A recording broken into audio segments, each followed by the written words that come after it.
नमस्कार, classic coaching centre के YouTube channel पर आपका स्वागत है। तो आज करंट अफेयर का बहुत ही इंपॉर्टेंट टॉपिक डिस्कस करेंगे। तो करंट अफेयर में कुछ घटना जो पहली बार घटित हुई हैं वो परीक्षा की दृष्टि से काफ़ी इंपॉर्टेंट होती हैं, तो उन्हें हम डिस्कस करेंगे। एक बार वीडियो को पूरा देखें, अगर पसंद आए तो लाइक, शेयर और सब्सक्राइब ज़रूर करें। तो चलिए स्टार्ट करते हैं आज का वीडियो। तो पहला क्वेश्चन है, भारत की पहली लिथियम रिफाइनरी किस राज्य में स्थापित की जाएगी?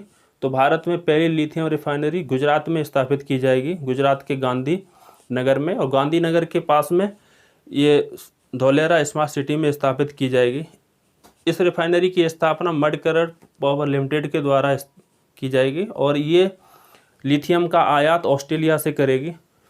ऑस्ट्रेलिया लिथियम का सर्वाधिक उत्पादक देश है। और इसके अलावा अगर भंडारण की बात की जाए, लिथियम के सर्वाधिक भंडार कहाँ पाए जाते हैं?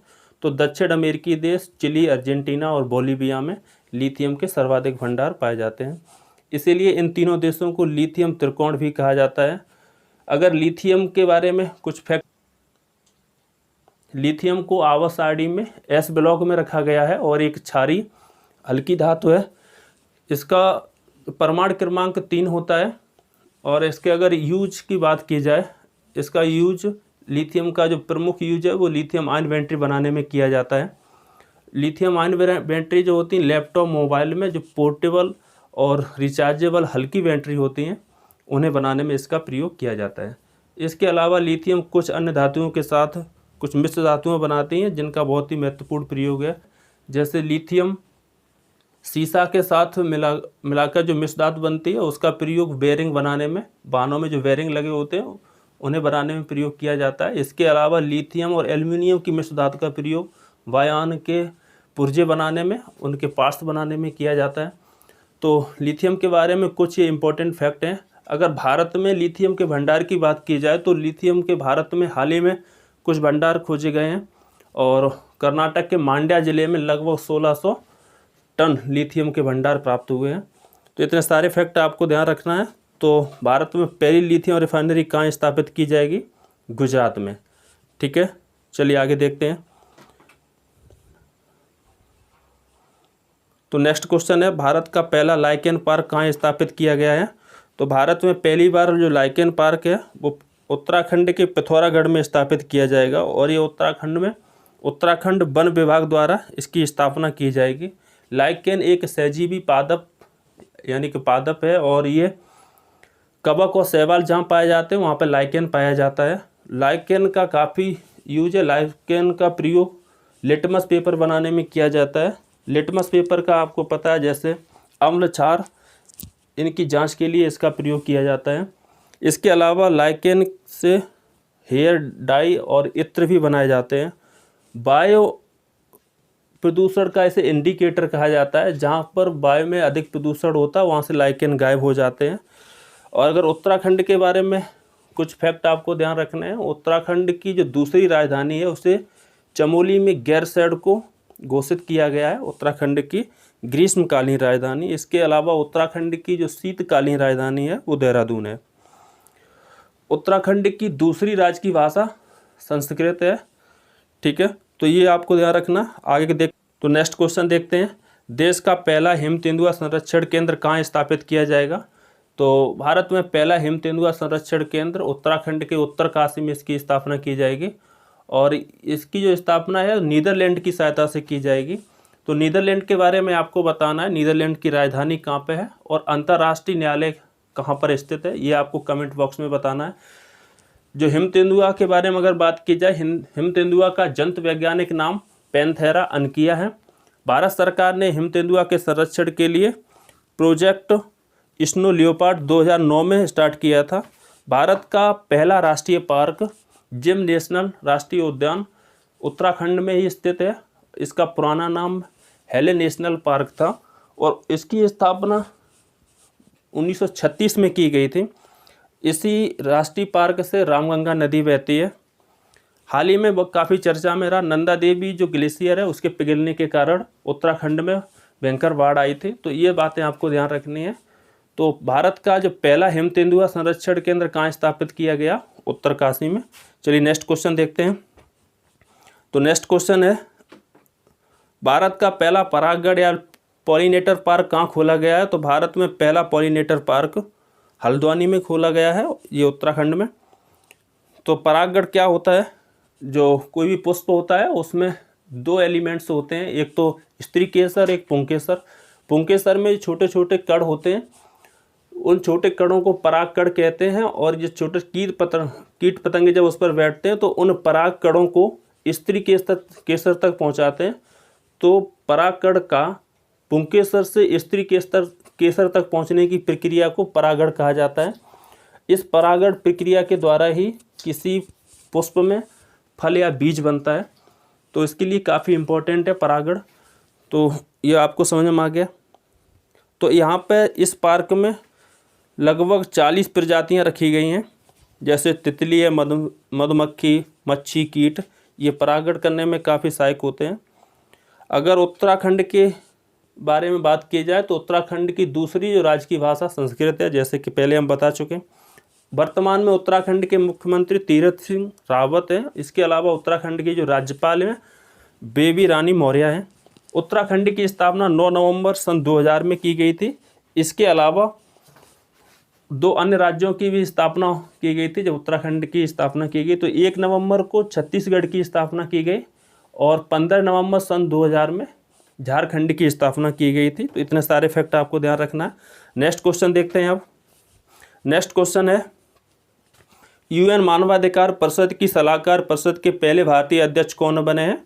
तो इसके पहले भारतीय अध्यक्ष बने हैं अजय मल्होत्रा।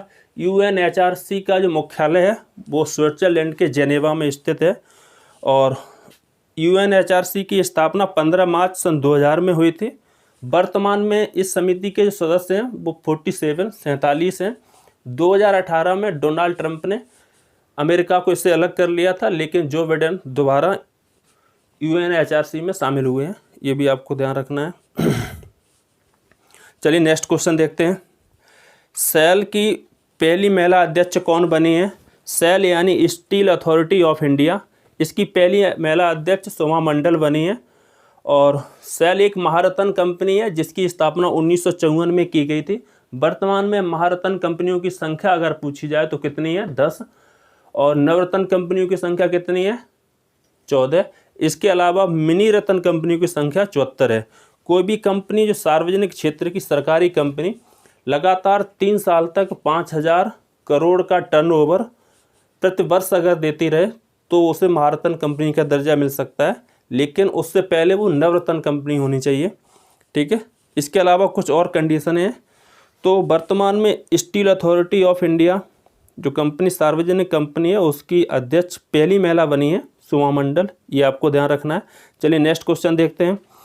आज का नेक्स्ट क्वेश्चन है, यक्ष्मा या टीबी या तपेदिक मुक्त होने वाला भारत का पहला केंद्र शासित प्रदेश कौन सा बना है? तो पहला केंद्र शासित प्रदेश लक्षद्वीप को घोषित किया गया है। लक्षद्वीप एक शैवाल या प्रवाल वृत्त से बना हिंद महासागर में द्वीप समूह है जिसमें कुल द्वीपों की संख्या कितनी है? 36। और लक्षद्वीप की राजधानी कहाँ पे है? कवरत्ती। लक्षद्वीप में कुल जो द्वीप 36 हैं उनमें सबसे बड़ा द्वीप एंड्रोट है। ये भी आपको ध्यान रखना है। इसके अलावा अगर टीबी की बात की जाए, टीबी का मतलब पूरा ट्यूबरक्लोसिस या इसे तपेदिक भी बोला जाता है। तो विश्व तपेदिक दिवस हर वर्ष 24 मार्च को मनाया जाता है। इसकी थीम काफ़ी इम्पोर्टेंट होती है। तो 2019 की जो थीम थी द क्लॉक इज टिकिंग और 2020 की थीम थी इट्स टाइम। ये दोनों आपको ध्यान रखनी है। भारत सरकार ने भारत को टीबी मुक्त कराने का जो लक्ष्य रखा है वो 2025 तक रखा है। भारत 2025 तक टीबी मुक्त घोषित हो सकता है। टीबी से जो प्रभावित अंग होता है फेफड़ा, और ये एक विषाणु जनित रोग है। और टीबी के बैक्टीरिया की खोज रॉबर्ट कोच के द्वारा की गई थी। ये भी आपको ध्यान रखना है। इसके अलावा टीबी का जो टीका बना है वो BCG का टीका टीबी से संबंधित है और इसकी फुल फॉर्म है, ये आपको ध्यान रखना है, बेसिलस कैमलेट गुएरिन। ठीक है। अगर अभी वैक्सीनेशन या टीकाकरण काफ़ी चर्चित शब्द है, तो अगर पूछ लिया जाए आपसे पहला टीका किसका बना था, तो स्मॉल पॉक्स या चेचक का सबसे पहले टीका एडवर्ड जेनर ने बनाया था, क्योंकि स्मॉल पॉक्स से काफ़ी लोगों की मृत्यु हुई थी। तो एडवर्ड जेनर ने इसकी सबसे पहले खोज की। ठीक है। तो आज नेक्स्ट क्वेश्चन देखते हैं फिर। भारत सरकार के द्वारा कुछ आगामी लक्ष्य भी रखे गए हैं। उन लक्ष्य को देखते हैं। जैसे किसानों की आय दोगुनी करने का लक्ष्य 2022 तक रखा गया है भारत सरकार के द्वारा, जो फिलहाल होते दिख नहीं रहा है। $5 ट्रिलियन इकोनॉमी भारत की जीडीपी है, वो वित्तीय वर्ष 2024-25 तक $5 ट्रिलियन करने का लक्ष्य रखा है भारत सरकार ने। इसके अलावा सिंगल यूज प्लास्टिक मुक्त भारत का लक्ष्य 2022 तक रखा गया है। 2022 तक सिंगल यूज प्लास्टिक मुक्त घोषित हो जाएगा भारत। और मलेरिया मुक्त होने का लक्ष्य 2030 तक रखा गया है। काफ़ी इंपॉर्टेंट है, इसे आपको ध्यान में रखना है। जो रेलवे का 100% विद्युतीकरण करने का लक्ष्य 2024 तक रखा है भारत सरकार ने। ठीक है। एक राष्ट्र एक राशन कार्ड का लक्ष्य 2022 तक रखा गया है इसे। ठीक है। इसके अलावा उड़ान योजना के अंतर्गत 100 नए एयरपोर्ट बनाने का लक्ष्य 2024 तक रखा है। उड़ान योजना के अंतर्गत 100 नए एयरपोर्ट विकसित किए जाएंगे 2024 तक। ठीक है। चलिए आज नेक्स्ट क्वेश्चन देखते हैं। फिर भारत का पहला इग्लू कैफ़े कहाँ स्थापित किया जाएगा? तो भारत का पहला इग्लू कैफ़े जम्मू कश्मीर के गुलमर्ग में इसकी स्थापना की जाएगी। और ये क्या होगा, एक रेस्टोरेंट, एक होटल टाइप का है। और इसमें लगभग 16 या 20 लोग एक साथ रह सकते हैं। ये बर्फ़ के बने घर होते हैं। अगर ये पूछा जाए कि इग्लू यानी इग्लू क्या है, तो एस्किमो जनजाति जो कि ग्रीनलैंड और कनाडा यानी कि टुंड्रा प्रदेश जहाँ अत्यधिक साल भर ठंड पड़ती है और बर्फबारी होती है, तो वहाँ पे बर्फ़ के घर बनाए जाते हैं एस्किमो जनजाति द्वारा, वहाँ की जो लोकल जनजाति है उसके द्वारा। तो भारत में इग्लू कैफ़े जो है उसकी स्थापना कहाँ की गई? गुलमर्ग कश्मीर में की गई। ये आपको ध्यान रखना है। नेक्स्ट क्वेश्चन देखते हैं। भारत में जैविक खेती करने वाला पहला केंद्र शासित प्रदेश कौन सा घोषित किया गया है? तो एक बार फिर आप देखेंगे, लक्षद्वीप को घोषित किया गया है पहला केंद्र शासित प्रदेश। लक्षद्वीप की कैपिटल कवरत्ती, जैसे पहले बता चुके हैं। ठीक है। और अगर ये पूछ लिया जाए जैविक खेती करने वाला पहला राज्य किसे घोषित किया गया, तो 2016 में सिक्किम को जैविक खेती करने वाला पहला राज्य घोषित किया गया। यहाँ जैविक खेती का मतलब है जहाँ पर उर्वरक और कीटनाशक दवाइयों का यूज बहुत कम होता हो फसलों में। वहाँ पर ज़्यादातर कंपोस्ट खाद और जैविक खाद या गोबर खाद जो होती है उसका प्रयोग अत्यधिक किया जाता है। यहाँ पे उर्वरकों का प्रयोग बहुत कम किया जाता है। इसके अलावा लक्षद्वीप में जो पर्यावरण मंत्री प्रकाश जावड़ेकर ने अटल पर्यावरण भवन की भी आधारशिला रखी है। तो इतना आपको ध्यान रखना है। तो जैविक खेती करने वाला पहला राज्य सिक्किम, और केंद्र शासित प्रदेश अगर पूछा जाए तो कौन सा है? लक्षद्वीप। ठीक है। चलिए नेक्स्ट क्वेश्चन अब देखते हैं। आगे है, भारत में 5G लॉन्च करने वाली पहली भारतीय दूरसंचार कंपनी कौन सी बनी है? तो ये बनी है भारती एयरटेल। और भारती एयरटेल ने हाल ही में हैदराबाद में इसका ट्रायल किया था। और इसकी स्पीड जो 4G नेटवर्क होता है उससे लगभग 20 गुनी अधिक होती है। 4G नेटवर्क 2008 में आया था और उसके लगभग 10 साल बाद 5G नेटवर्क ऑलरेडी कई जगह कई देशों में लॉन्च हो चुका है। अगर हाँ ये पूछ लिया जाए कि सबसे पहले किस देश में 5G नेटवर्क लॉन्च किया गया, तो दक्षिण कोरिया की राजधानी सियोल में सबसे पहले 5G नेटवर्क को लॉन्च किया गया था। उसके अगले महीना में चीन के द्वारा एक बड़े स्तर पर 5G यानी कि 5th जनरेशन नेटवर्क लॉन्च किया गया था। तो ठीक है, इतना ही आज के लिए। नेक्स्ट वीडियो में देखेंगे। धन्यवाद।